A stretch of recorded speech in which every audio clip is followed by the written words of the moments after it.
I am a force for community empowerment. I love nothing more than talking to people, especially underrepresented minorities, and finding out what makes them really fired up and passionate, and connecting them with opportunities to make them and the project awesome. I am a force for mentoring. I'm a force for empowering women in technology. I am a force for collaboration. And isn't that what it's really all about? The open source community, Drupal in particular. Everyone coming together, no matter who you are or what you look like, being able to build something amazing. I am a force for solving hard problems. I am a force for positive change. I am a force for freedom. I'm a force for empathy, because I believe that technology is better when we put our humanity first.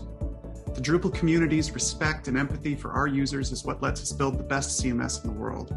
And we prove it with unmatched commitment to accessibility and multilingual support in our software and in the strength of our global community.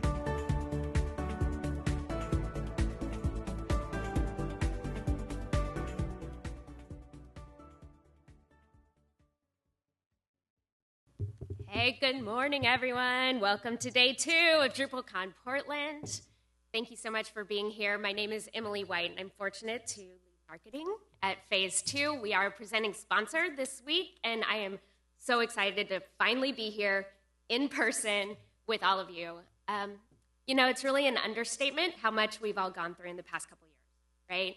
Things have been trying, things have been personally and professionally challenging and even tragic. And we've entered this period of evaluation in our lives, right? We're all sitting here taking stock, thinking about what are we doing? What are we reflecting on? What do our work lives need to look like? What do our personal lives need to look like? What's our future? So we're sitting here in this room, all kind of recalibrating our commitments. So as a part of the Drupal community, we've all seen firsthand the significant role that technology plays in this recalibration, right? In our individual lives, in our neighborhoods, and across the world. So we really wanted to introduce this keynote because it's a unique opportunity this morning to listen to esteemed colleagues engage with sincere curiosity and continuously learn about how diversity and equity and inclusion in our space, what it can be. So this is an ideal moment as we're sitting here recalibrating, right, to think about how we can mobilize ourselves for positive change and action. So much like this video, when we talk about what will you be a force for, that's something that you individually bring that enriches this community, right? Technology is such a powerful instrument for us. We know that it can divide us, but if we choose, it can unite us. So I'm honored to bring 4 incredible people to the stage that we can learn from today. And that's going to be Kumar, the Director of Technology for Social Good at GitHub, Daelynn Moyer, Software Engineer and Project Manager at Fast Radius, also Marcus Carter II, Director of Social Equity at Cinder, and of course, our amazing moderator, Events and Engagement Manager for the Drupal Association, Eaton. So please welcome them to the stage as they address how we combat global systems of oppression. Come on up.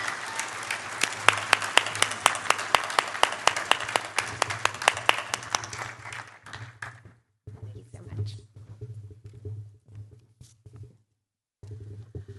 Good morning. Welcome. Thank you so much, Emily. I really appreciate that.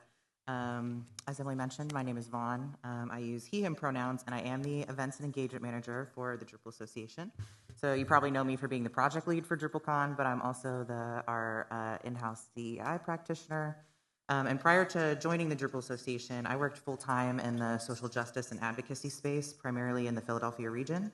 And I'm really excited to be bringing that expertise with me into the Drupal Association and to the Drupal community broadly.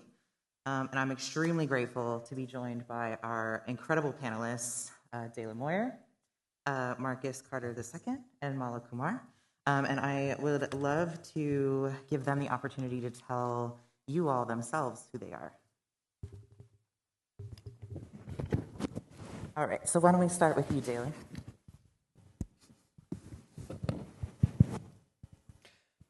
Hi, I'm Daelynn Moyer. My pronouns are she and her. I'm an engineering manager at Fast Radius, a manufacturing company specializing in additive and subtractive manufacturing techniques. And we make parts for a lot of companies you may have heard of: Tesla, Harley-Davidson, Airbus, Rawlings, to name a few. I got my start as a self-taught software engineer back in the mid-90s and spent a good 20 years or so writing code. I have written software for commercial jets and commercial trucks. I built a network of electric vehicle charging stations and have written control software for electron and ion beam microscopes.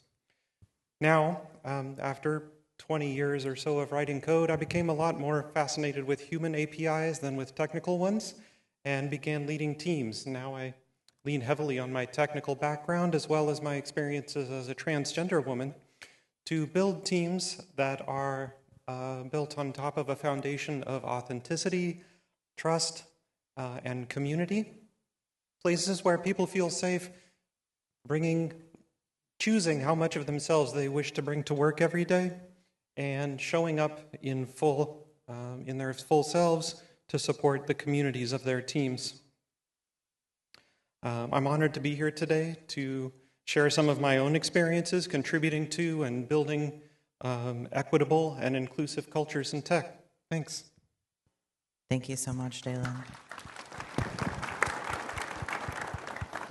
All right. First, I have to say I'm just excited to be in person. It's amazing to see everyone. I'm trying to control the excitement and anxiety all at once. I'm Marcus Carter, he, him. I'm the director of social equity at Cinder. Cinder is a local recruitment agency that's been here for roughly 10 or so years. I joined the organization in 2020 to build its equity and inclusion consulting services. In addition to that, I have 10 plus years of experience in talent acquisition, leading tech teams. I'm also an organizer, and so I'm someone who's always thinking about food, clothing, shelter, safety, security for any number of communities as well. And so, yeah, honored to share the stage with this group and be a part of today's discussion.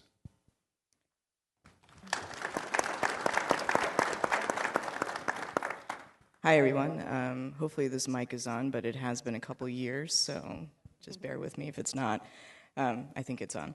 Anyway, my name is Mala. My pronouns are she, her, and I'm the director of Tech for Social Good on the social impact team at GitHub. Hopefully everybody knows what GitHub is, but in case you don't, it's more than 73 million software developers in nearly every country in the world use our tools and our platform to collaborate and manage their code. So I started and currently oversee the 4 programs that comprise Tech for Social Good, and all of our programs basically support the social/nonprofit sector. And the way that we define the social sector is really any organization, for-profit or nonprofit, whose primary work supports the Sustainable Development Goals, which I'll talk more about later. So I've been at GitHub 3 years. My 3-year anniversary was this past Saturday, and prior to joining, I actually spent the majority of my career at the United Nations. So I worked all around the world as a UX researcher and designer, designing and deploying tools that have been used around the world. I've been lucky to work extensively in 4 continents, and I bring a global lens to everything I do at GitHub, and I'm excited to do the same thing here today.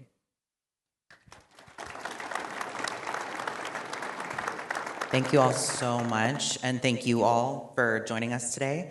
I'm extremely honored to be facilitating this much-needed conversation, and I am very grateful to share the stage with you all who are doing incredible change work in our community and in our industry. So we're here really to talk about inequities in technology and what we can all do about them. So each of our panelists is doing groundbreaking work to address the needs of marginalized people around the world, and we're going to get into what those inequities are and how we're addressing those needs. So I think a great place to start this conversation is to create like a common language and shared language around what we mean when we talk about inequity. So Marcus, could you orient us to the space by explaining what we mean when we use terms like marginality, inequity, historically oppressed? What are we really talking about when we're talking about inequity? Yeah, first, I just appreciate having a 10 a.m. discussion around this. I think, the first thing that comes to mind when I hear those terms I'm probably going to not do the best in pronouncing the name, but Arundhati Roy has a quote that says, there's no such thing as the voiceless or people who are voiceless. There's only folks who are deliberately silenced or folks who are preferably unheard, right? And so I think about that a lot in the different, spaces I occupy. And then I also think of, I believe it's Andre Brock who made this connection that the social dynamics we occupy in reality, we just regurgitate or recreate that in our online communities, in our online spaces, right? And so when we're talking about marginalization, inequity, or folks who have been historically oppressed, we're talking about human beings and really their livelihood being restricted, right? And I'm constantly thinking about who are we normalizing in the space when we're designing and creating? Who do we actually have in mind? Who are we centering? And who are we in relationship with? Most importantly, like who are we actually in, relationship with? I think, we looked around the crowd, we understand who we're in relationship with, think of who's missing, right? And then think of, again, what Andre Brock had said, right? We kind of just reflect and mirror what we're doing offline. Right, and so again, I think I would highlight those things just to say that's a starting place. I think there's many ways to articulate and dig deeper into what is marginalization, what is oppression, what is inequity. But I'll leave it there.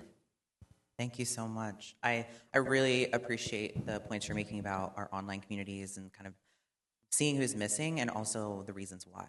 I think that's a really good place for us to start. So I appreciate that. Thank you. Cool. So Mala, as you mentioned, you are the director of Tech for Social Good at GitHub, and you spent a lot of your career at the UN, like you mentioned, United Nations. And then I am really looking forward to hearing you speak about the Sustainable Development Goals. So could you tell us how the tech industry can align and support the Sustainable Development Goals? Yes, absolutely. And I think this is probably one of the more important questions when we're talking about equity and inclusion globally. There's a lot of conversations that kind of start in the abstract, and yes, there are community building efforts that are very, I think well lauded, but sometimes we have to get into the actual metrics. Like if we're talking about equity, what are we actually trying to better? So the Sustainable Development Goals, or SDGs for short, started in 2015, and they will be continued to measure until 2030. And they're kind of like, you can think of it like the second iteration of something called the Millennium Development Goals, which went from 2000 to 2015. So there are 17 SDGs in total, and each of them are broken down into targets and indicators, and they're generally measured at a country level. Usually they apply to low and middle income countries, so if you think about like how much the average person makes in a country, that gives you a classification of low and middle income countries. But we actually see them being used more and more in high-income countries, and not for good reasons. It's because poverty is growing in the States and in Europe and a lot of places around the world. So increasingly, the conversations about the SDGs are actually relevant here in the States. The SDGs are probably the most commonly used and powerful framework to measure human development. So everything from education to public health to gender equality, food security, climate change, all of that is encapsulated in the SDGs. And it also determines how billions and billions of dollars of financial aid and assistance run through the world. So if you're creating a program for a more equitable and just world, you're trying to engage, African software developers, for example, it's really important to align your work to the SDGs, because on your own, as one company, you're not going to make such a substantive change in that one area. But if you align it with the SDGs, then you can kind of you can fill the gaps that are there when it comes to that programmatic work. And even if you don't believe in the economic and financial frameworks that we have in the world, and I understand if you don't, it's still important to pay attention to the SDGs just because of the sheer adoption of them. The SDGs are also really useful in framing my work. So I define tech for social good as really supporting or advancing the SDGs, whereas I define ethical tech as really technology that doesn't violate human rights. And there's a ton of overlap between those two areas, and I'm not purporting otherwise, but it's useful for me sometimes at GitHub to separate them out, because a lot of conversations, especially in Western media, about like the morality of tech, about the goodness of tech, are really framed around human rights, especially when it comes to the right of freedom of opinion and expression. And the SDGs are also really useful for framing tech for social good versus the kind of work that Marcus does in diversity and inclusion and belonging, or DE&I, diversity, equity, and inclusion in US and Canadian corporate tech companies. Because a lot of DE&I conversations are about really making the pool of people who work on the existing tech solutions or the people who use the existing tech solutions more diverse, which is super important. Very glad that there's a lot of investments going into that. But my work focuses on something different than that. We're basically looking at what if we just look at different problem statements entirely. So like, let's say you work at a tech company and your primary product is a food delivery app. So, you know, you're delivering food all across New York City where I live. Somebody who works in DE&I at the company might be focusing on the human resource pipelines to make sure that the people who are contributing to the technology, your software developers, your product designers, your program managers, your product managers, that there are more black people, there are more women, there are more marginalized identities who are building that tech. And then another DE&I person or diversity, inclusion, and belonging person, DI&B person, might be looking at where the food delivery app actually delivers in the city. So not just the Upper West Side, like the very affluent neighborhoods of New York City, but also the parts of the city that are lower income. So there's equitable access to your product. Again, super important work, but that's not really what I do. So I would come in and say, all right, so we have this core product and service that can deliver one meal to one person or one family in a big city. But what if we took that same core tech and said, how can we work with the social sector organization and better their logistics delivery for food assistance to people in a war-torn country, or people who are just hit by a catastrophic natural disaster, or people who are chronically impoverished and chronically malnourished. It's a very different problem statement using the same technology. And as a result, a lot of diverse people do work on it, but that's not really our primary lens. That's not really the orientation that we go through. So we have a lot of work like that aligns with the SDG. That's exactly what Tech for Social Good does at GitHub. And one of the strongest partnerships we have is with the World Health Organization. So for the past 2 years, alongside a couple other teams, we've really revamped how they build software internally, which is what we call inner source development. And I'm proud to say, as a direct result of our work, we helped them stand up the first ever open source program office, or OSPO, a lot of acronyms in our field. And it's not just the first OSPO with the World Health Organization, but it's in the entire UN system. So that work really aligns with SDG 3, which is about good health and well-being, SDG 7, which is about, or 17, which is about global partnerships, and I'll talk more about the effects of the OSPO and what that may mean for the world later on. I also want to shout out to my colleague Cynthia, who leads our skills-based volunteering program. So that program really aligns well with SDG 9, which has a lot to do with fostering innovation. And another initiative we're doing on SDG 9 is about standardized metrics. So the idea is if you do research in tech maturity or tech ecosystems, digital literacy, often the base metric you're looking at is binary. It's whether somebody logged into the internet in the last year. That's kind of like the standard bearer metric. But GitHub data provides a much more nuanced picture of that internet engagement. So even if we take one metric aggregated at the country level and say the number of people who logged into GitHub or the number of people who forked a repository or made a pull request, that gives a much richer and deeper meaning to what that internet engagement actually looks like throughout countries. So we've partnered with a research firm in India, and they're basically doing the qualitative research behind that quantitative work that eventually our data science teams will do. Because the last thing we want to do is put a new metric out there, and then the UN is using one metric to measure tech ecosystems, and then the World Bank is using another thing, and then a major INGO is using a third metric. We want to make sure there's some guidance around the metrics that we release. So all of that has a lot to do with SDG 9, which again is about fostering innovation. Thank you so much.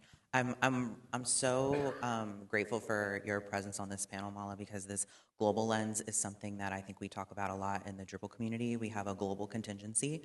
We have huge contingency based in Europe and India, and a lot of times our DEI framework is through that like westernized American lens, and these systemic level things that we need to address sometimes get lost in those like human resource points you're talking about. So I'm really grateful for your perspective. Thank you so much.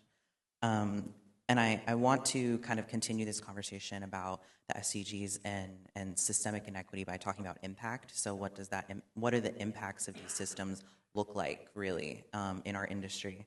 Daelynn, I was wondering if you could speak to how our historically excluded communities in our industry are affected by these systems of inequity.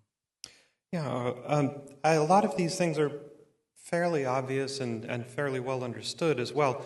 People who are members of historically excluded demographics have a harder time securing positions within tech companies, and often when they do, they find that their comp packages aren't comparable to their coworkers, or that they don't feel included, or that they have equitable standing within those cultures.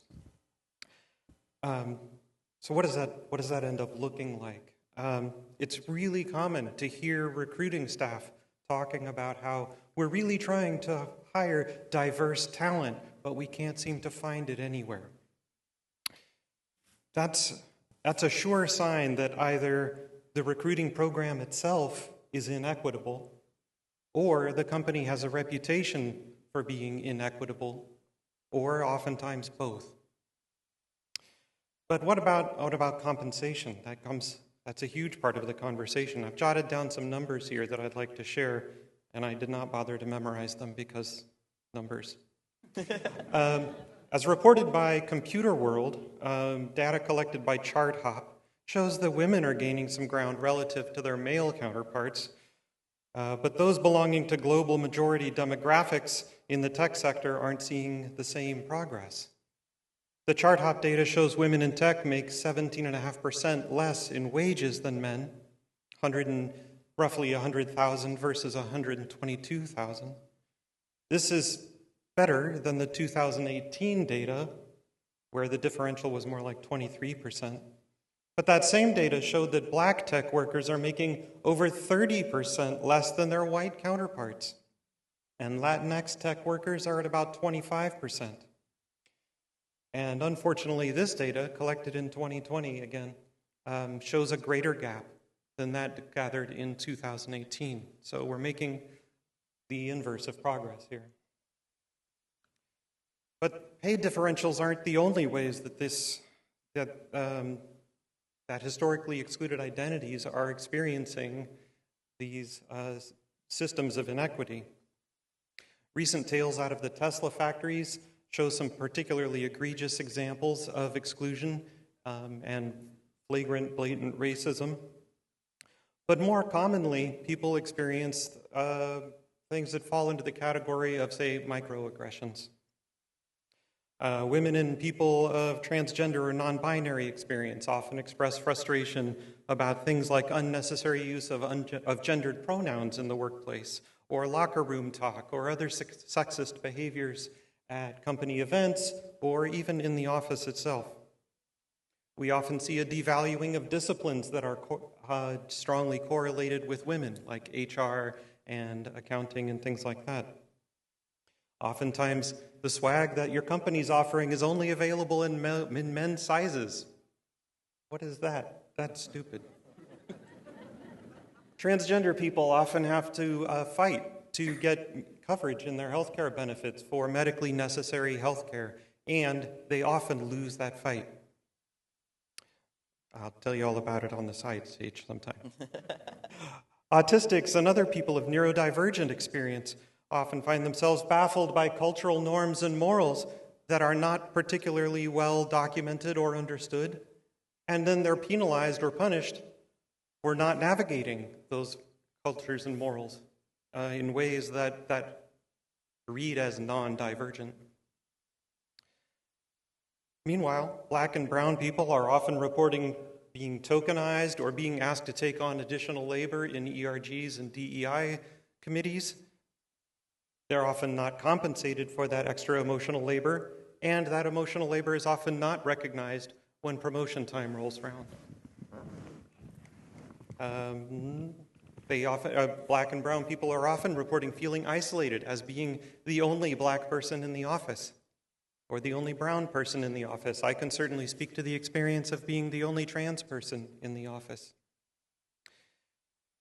That is a lonely experience, and it's difficult to navigate, and it makes one less likely to be invested in the success of that culture.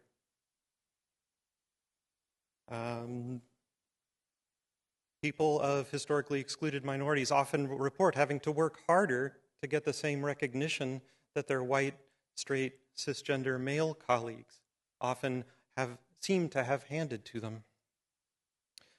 Black women often are talking about experiences that they have around aspects of their culturally rooted presentation as being unprofessional, or comments or inappropriate behaviors around the presentation of their hair. This list is non-inclusive, obviously. The list of microaggressions that people experience in the office is virtually endless. These impacts are not limited to the workplace, and they have some serious follow-on implications in terms of the greater community. By being unable to secure high-paying tech positions, and when they do, being paid less, we often find that minorities experience reduced home ownership, a reduced or lack of accumulation of generational wealth, increased disparity in lived experiences, increased homogeneity within neighborhoods. We find, as a result of that, expansion of food deserts, resulting in reduced access to food, to basic nutrition. As a result of that, we see reduced rates of high school graduation and college enrollment. Inevitably, exclusion begets exclusion. And it's a cycle that is continually self-perpetuating.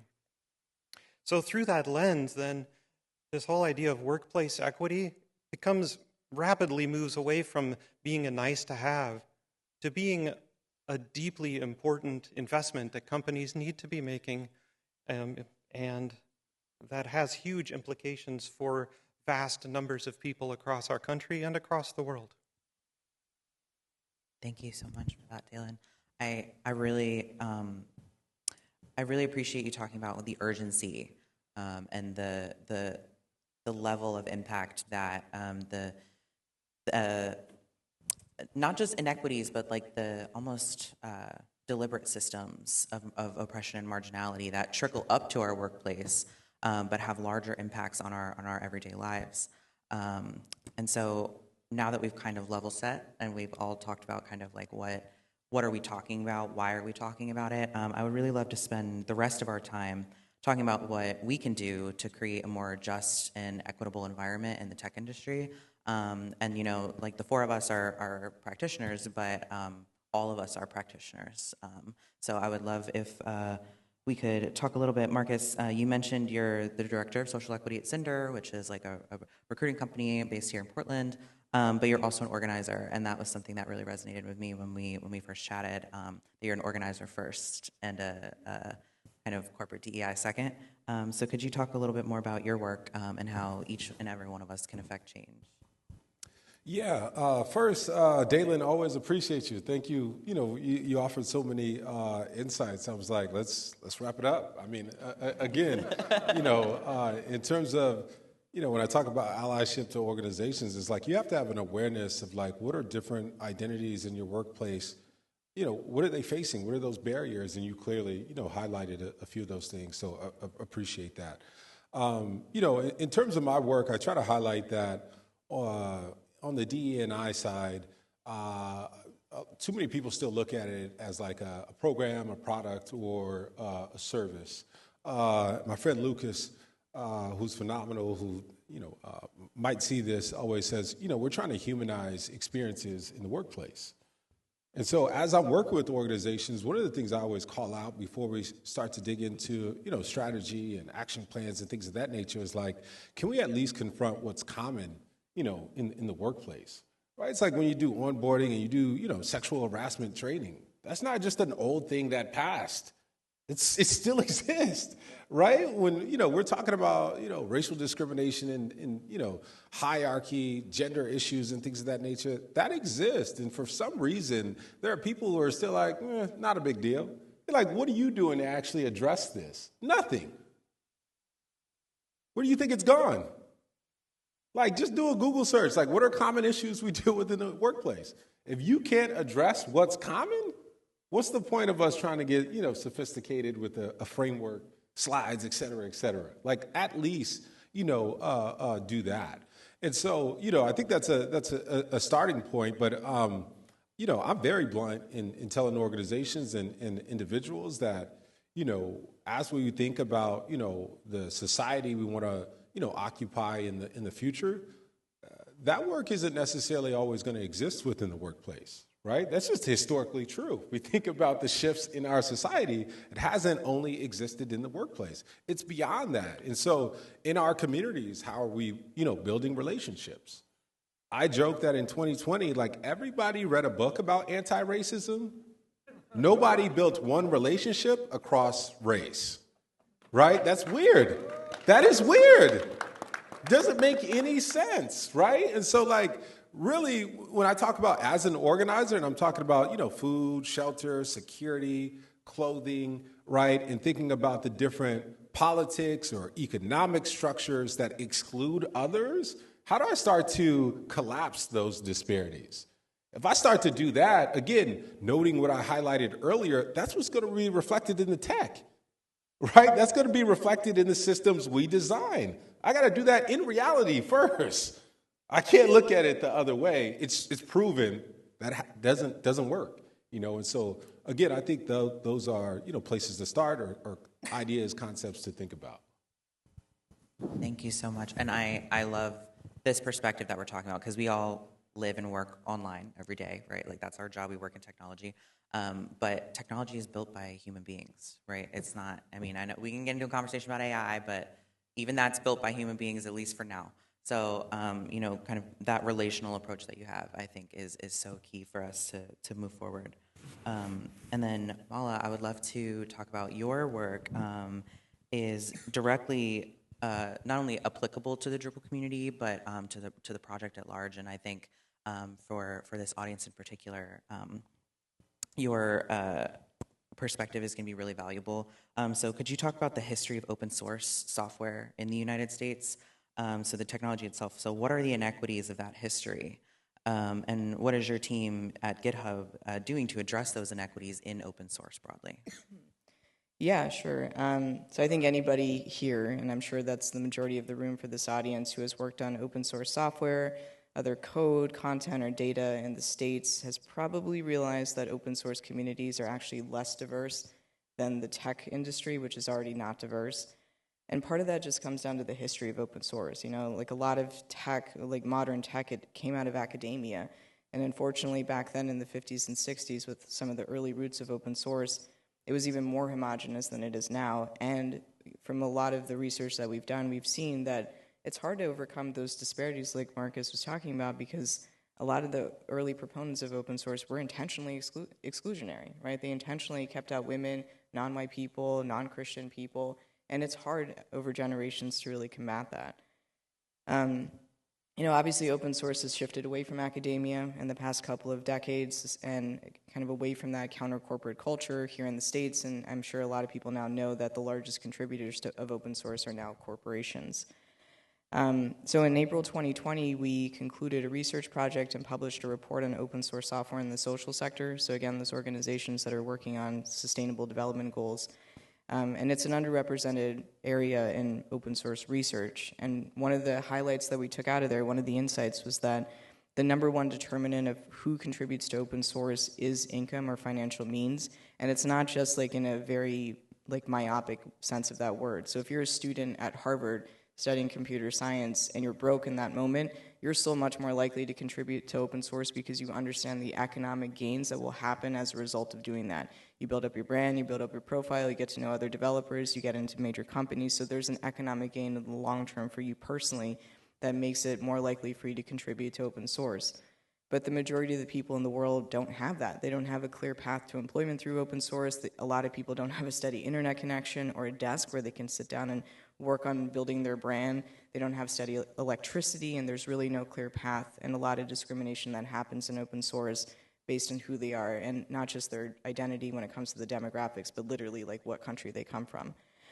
And so our first research report, just because of the volume of work that we covered, ended up focusing a lot on tools that were built here in the United States and then in Europe, and then deployed in low and middle income countries. And so for our second report that I'm working on now, I've got the second draft on my laptop, we decided to focus intentionally on low and middle income countries. So we have a methodology that we'll publish along with the report, but the 4 countries that we ended up selecting were India, Kenya, Egypt, and Mexico. And in all 4 countries, we found that open source is still largely driven by individuals. We found in India there is a very strong driver with corporations like here in the States, and a lot of that has to do with the history of technology in India.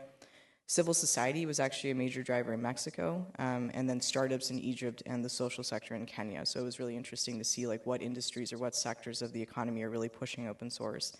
So we're going to be publishing that report in the coming few months. We're excited to see how to take those insights and make them actionable, and I encourage everybody in this room to be checking our website, socialimpact.github.com, for updates on that, because I'm sure there's a lot that you can maybe glean from that report as well on how to better engage with communities abroad. A lot of the work that we do as well is something called the digital public goods. You've probably heard that term before, but it is used in different ways. So the way that we use digital public goods, or DPGs for short, again, acronyms, is the definition set out by the Digital Public Goods Alliance, which has an open standard. So there's 9 points in that standard, and they're basically digital public goods by definition are open source software, open data, open AI models, open standards, and open content that adhere to local laws, at least as best as the people who are building the tools can say, do no harm and align with the SDGs. So it's a different definition than you may have heard of before. Digital public goods are really important, especially in humanitarian contexts. So if you imagine you're trying to build a COVID response or recovery app and you lose 2 weeks because you're trying to reinvent the wheel and build something that's already out there, it's really advantageous to have digital public goods that fit these common use cases in humanitarian response, because when time and resources are of the essence, then the long-term impact of that compounds very quickly, right? You can talk about efficiency of open source for corporations. Maybe they'll lose a couple $1 million if they're not super efficient in the way that they build open source. But in humanitarian context, maybe people will die. So it's a different question. I think the other thing that I've already mentioned that I'll say here again is just our work with the World Health Organization, again, in setting up another acronym, the OSPO, the Open Source Program Office, and the first in the UN system. This really presents a lot of opportunities for really the world, because UN agencies like the World Health Organization can hire, and I can say this from experience, can hire basically any person in any country, which is very different than corporate tech companies, which pretty much every corporation in the world has to have a legal entity, either physically present in the country, or they have to have a direct partnership with another entity in order to hire somebody. So that's why you get a lot of people who come in who are super passionate about getting software developers in Africa or Latin America or Southeast Asia, and then nothing happens because it takes a lot of time and a lot of resources to hire people in those countries, and it's prohibitively expensive for a lot of companies. So building out an open source program office in the UN system is a really unique opportunity, because we're creating, ostensibly, hopefully, more paid opportunities in open source in these countries. Because in Kenya, for example, where I've spent a decent amount of time working, I can say from experience and then from the research we've done, a disproportionate number of software developers in the country are employed by social sector organizations. So I'm really hoping that this kind of concept, catches fire and, expands out to other organizations that can hire in these countries, because I think just mirroring some of the structures we have in corporate technology in the social sector can really make a lot of these disciplines more equitable globally. So reach out to me if you want to learn more. We have a lot on our website, but there's some interesting work going on there, and I hope everybody stays engaged. Thank you, Mala. Something that really resonates with me from this in particular about the history of open source and the duplicative efforts that you're talking about. So people always trying to reinvent the wheel from this almost corporate mentality of technology that everyone has to have ownership. And I think that ownership at that very high level trickles all the way down to community level work that we talk about all the time. I'm going to be the person, and then we have duplicative programming, we have duplicative technology. So I really appreciate that you were talking about these digital public goods, and I think DEI broadly can be a public good for all of us to access. So thank you so much. I want to also just quickly talk about Daelynn's work. So in your role as a manager, well, not quickly, as long as you want to talk, actually. In your role as a manager at Fast Radius, so being a manager and managing people, you have a direct impact on the people you work with. So I would love to hear what are some strategies that our leaders here and maybe aspirational leaders could implement into their workplaces and take with them to affect change at that company level. Yeah, of course. So building equitable and inclusive activities is a critical aspect of what I do as a manager who has non-trivial administrative privilege. I have hiring and firing authority, and that's an invisible gun I get to carry into every room. But before I could engage in that work, I had to spend a lot of time and effort to better understand the nature of the systems that I need to unpack and work to disassemble. I had to learn what they look like. I had to learn where they hide. And I had to learn how to pull on the right threads to take apart the right sweaters. It's imperative that one focus on that work early and to start building inclusion before they start trying to build diversity. Otherwise, your diversity is not going to stick around. And this work is not particularly conducive to checklisting. It's not like you can just write your laundry list of building inclusion and work your way through it. That kind of whack-a-mole systems-focused or symptom-focused treatment is inevitably going to run out of money and fail. So understanding those dynamics at a deep level, and in particular understanding how historically managers have contributed to the perpetuation of those systems, is critical to understanding how me as a manager could begin to take those things apart. When I arrived at Fast Radius, I inherited a team of 5 software engineers. All 5 of them were straight, white, cisgender men. All 5 of them had names that started with J. 4 of them were in their 20s. And I knew I had my work cut out for me. So I started with the low-hanging fruit. I published a README, and I made it visible to the entire company. And in that README, I talked about what are my values, how do I intend to do my job, and I made it very clear that I wanted to be held accountable to those things, and I wanted people to feel as though they were safe in holding me accountable. In that statement, I highlighted my desire to build teams where all employees feel embraced for the unique experiences and intersections that make up their lives, where each member of the team felt free to choose how much of their authentic selves they want to bring to work each day. I also called out specifically that I would be on constant lookout for falling victim to the paradox of tolerance. Having laid that groundwork, that's when the real work began. I partnered with our talent acquisition team to help build more diverse candidate pipelines by introducing to my own contacts within the vocational education ecosystem. And I've worked with those contacts to ensure that they felt safe sending us candidates that didn't represent the dominant white, straight, cisgender male paradigm. I worked with my engineers to design a candidate screening process that had built-in flex points for accommodation, as well as developing a clear, navigable rubric for assessing candidates that, to the greatest degree possible, kept the hiring decision conversation focused on whether or not the candidate was capable of succeeding in the role, rather than whether or not the candidate was a culture fit or even a culture add. It was about determining their qualifications and their skills. As part of that work, we spent a lot of time and effort trying to figure out what were the most important things to learn about a candidate. And we wrote guides and trainings to keep the entire interview process focused on those things. We also provide candidates with a detailed outline of what each conversation will cover so that there will be no surprises for them. The next step in the process will be to work with my partners in HR to develop an interviewer training and certification program to ensure that candidates are having as consistent an experience as possible and that everyone involved in the process is invested in a screening process that is equitable and inclusive.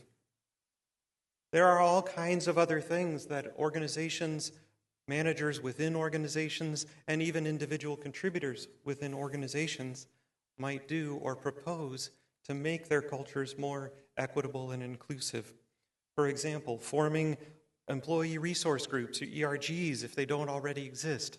And if they do, ensuring that participants in those ERGs are paid for their emotional labor.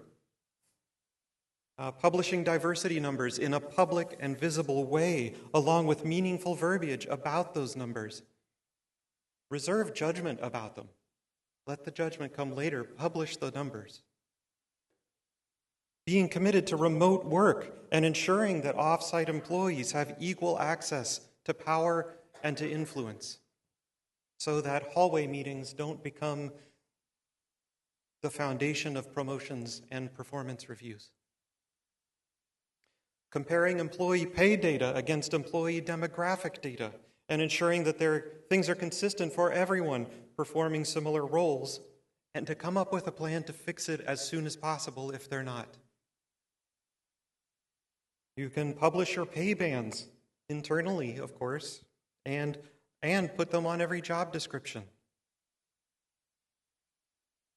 You can ensure that your harassment reporting mechanism includes many different ways to report an incident and properly sanctioning those to be found engaging in destructive behaviors regardless of their rank or privilege within the organization.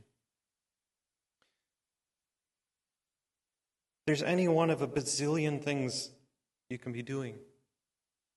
Tactics for creating equitable and inclusive communities are well documented and well understood. The problem is not in knowing what the tactics are. The problem is in convincing companies to pay for them and to reserve time and energy and space for them.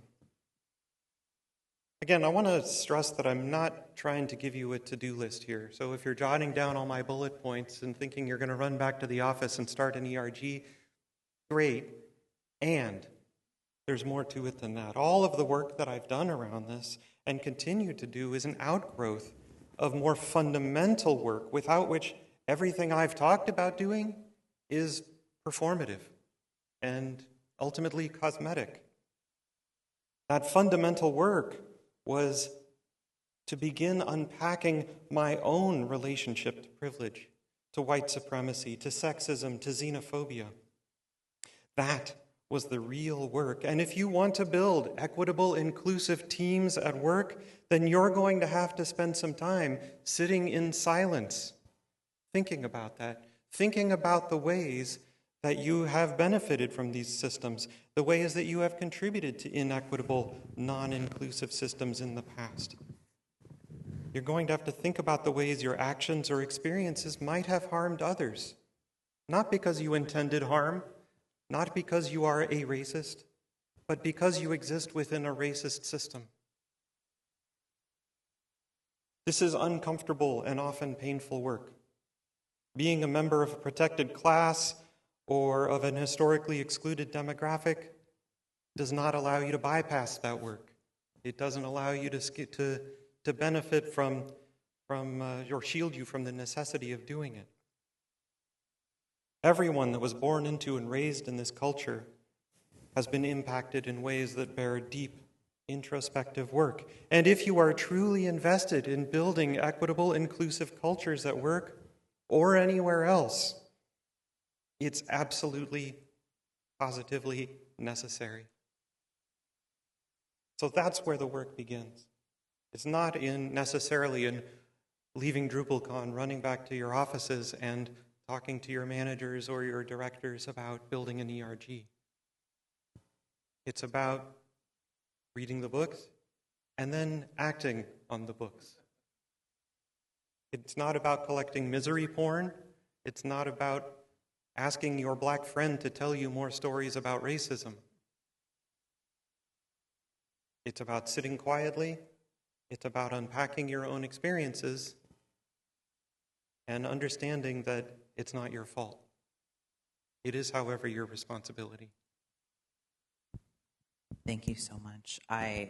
That's like so powerful to hear you talk about discomfort in particular.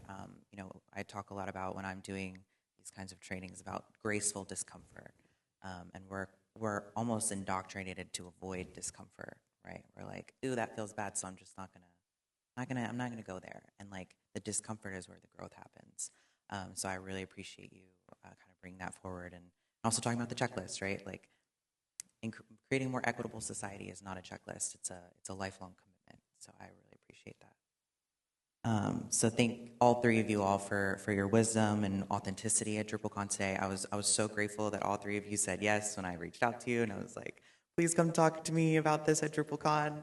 I was so excited because the work that you're all doing truly can't be overstated in our industry, but also globally. I mean, it can start with you. It can start with any one of us. So I really wanted to take our last few minutes. If you could each give us a final takeaway, like what is kind of like a nugget of truth that you want our audience here at DrupalCon and our folks at home who are watching this on the virtual content library. What is that key takeaway that you'd like to leave us with? And we can start with Daelynn. Even though you did kind of give us a pretty big nugget of truth right there at the end.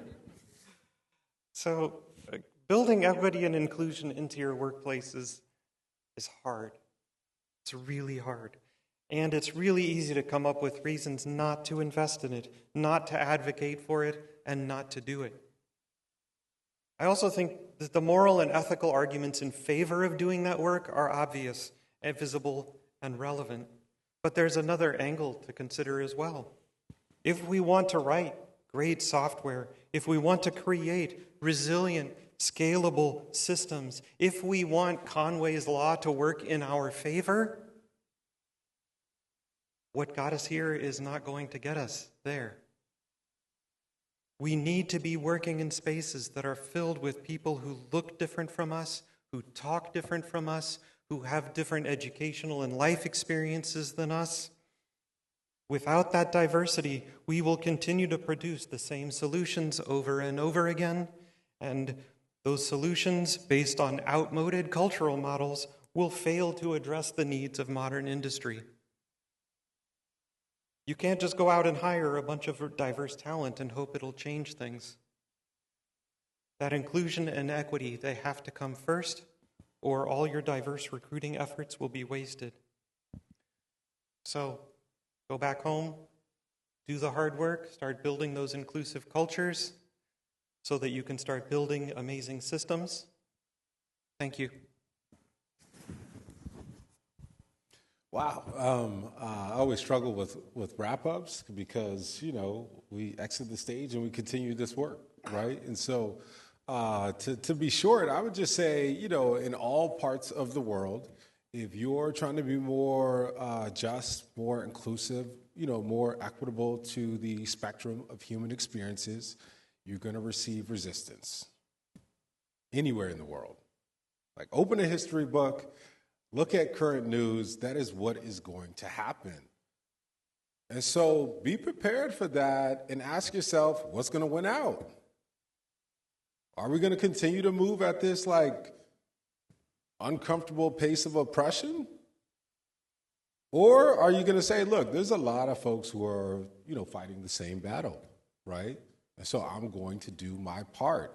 It shocks me once in a while I get a new introduction from somebody who's starting, a DE&I program or talking about the inequities in their workplace, and they're like, I'm getting all this resistance, all this pushback. I'm like, welcome to the world. Like, literally, welcome to the world. If you are trying to be more inclusive, more equitable, more expansive than what the mainstream narrative appreciates at this moment, that's what you're going to get. But again, what's going to win out at that point? We know how strong oppression and all these systems are. They're working hard, really, really hard. And so again, hopefully, as you continue this journey, you say, look, I'm here. I'm going to win out. We really can't afford what we're currently doing. This brings about these kind of conversations on these kind of stages. For me, as a dad, I got 2 girls and 1 little guy. And I always think, when they become professionals, if they're still hearing diversity, equity, and inclusion, or multiculturalism, or access, belonging, nobody's paying attention. Nobody's paying attention. In 15, 20 years, they got to hear the same exact thing. None of us did the work.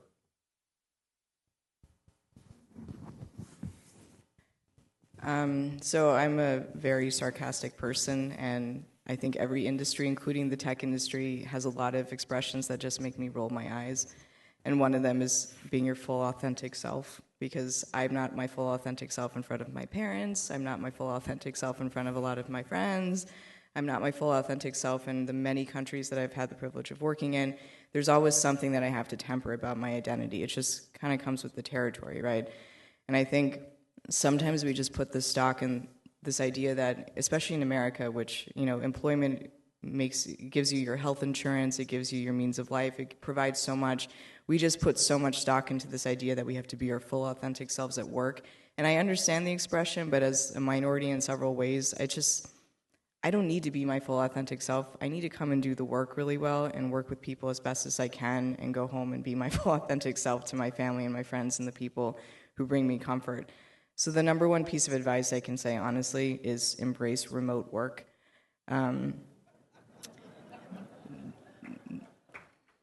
Right?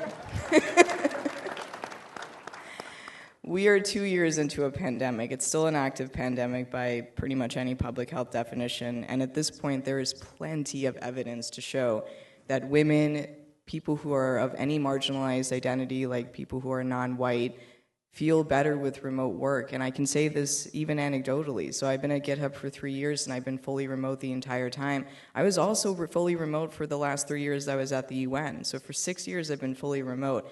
And I can say my career has leapfrogged in that 6 years more than the previous decade that I was going into an office. There's just too much that I have to manage when it comes to being in an office and being a minority in basically every single way. And sometimes it does get in the way of the work. Honestly, my work is not front and center. It's the conversations that I need to have in passing with people in the hallways. There was an article that was in the New York Times that really hit on Daelynn's point, saying that she felt like she didn't have to highlight the fact that she was the only black woman in the room being on a Zoom call, you know? There is some human interaction that gets lost, and meeting in person is really important, but on the day-to-day, especially in our industry, it's not necessarily imperative to be physically in an office, especially when it brings to light so many differences that we have that workplaces probably can't always accommodate. So that's my personal advice. Embrace remote work as best as you can. I do think the companies that do it really well will see their diversity numbers go up, and I think over the long term we're going to see the economic impact of that. The second piece of advice is really hire from the social sector. So I made like 2 videos about this because I got so many comments and questions about it. I think especially if you're doing any kind of impact work, whether it's diversity, inclusion, and belonging, whether it's, you know, tech for social good, something related to the Sustainable Development Goals, or it's ethical tech, so again, tech related to human rights. If you get people from the social sector who have built these programs on the ground, often who represent the populations much more closely than your average tech worker, the impacts, the investments, the programs, the relationships, everything is going to get better. There's just no replacement for having those relationships and thinking in a certain way and being oriented and trained in a certain way. You know, my master's is in international affairs. Like, I can't approximate that through a couple courses. It was 2 years of my life. And then working in the UN and bringing that perspective, there's no replacement for that. And then I think third is, especially when it comes to impact work, and I'm not saying any one industry has it down very well. Like, I think there's always going to be a lot more investigation than we have to do and improvement, especially as things evolve. Most tech companies are fairly young, and I think it shows in the maturity level of the impact work that they do, especially when it comes to work around the SDGs. A lot of management consulting firms, a lot of finance institutions and credit card companies, ironically, have just been doing this work really, really deeply for decades. And I think we can learn a lot as an industry by just looking at these other industries and how they do their work. So those are the 3 pieces of advice I'd say if you want to improve diversity, equity, inclusion globally and domestically. Thank you so much, all 3 of you. So we are going to throw our presenters' contact details on the screen. Feel free to take a picture if you want to reach out to any of them and see how you can get involved in your industry. Obviously, this recording will also be uploaded to our virtual content library, so if you want to snag it from our YouTube later, we can do that as well. I really encourage you to reach out, but I also encourage you to reach out to the people who are doing this work in your community, in your company. Like all 3 of our panelists have stated here, it really starts with you and in your community.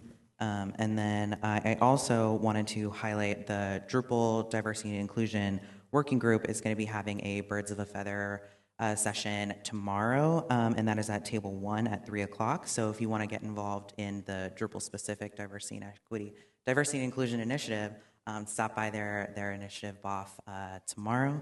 And then I just want also for all of us to just give some much deserved appreciation for all three of our panelists for their insights today.